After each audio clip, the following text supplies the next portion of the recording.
One Sabbath, when Jesus went to share a meal in the home of one of the leaders of the Pharisees, they were watching him closely. When Jesus noticed how the guests sought out the best seats at the table, he told them a parable. When someone invites you to a wedding celebration, don't take your seat in the place of honor. Someone more highly regarded than you could have been invited by your host. The host who invited both of you will come and say to you, "Give your seat to this other person." Embarrassed, you will take your seat in the least important place. Instead, when you receive an invitation, go and sit in the least important place.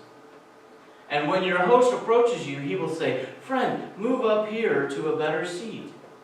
Then you will be honored in the presence of all your fellow guests. All who lift themselves up will be brought low, and those who make themselves low will be lifted up.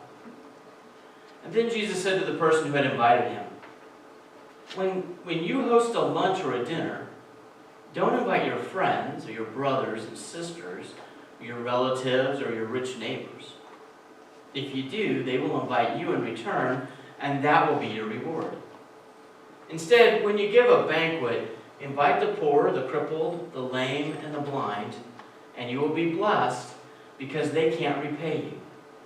Instead, you will be repaid when the just are resurrected.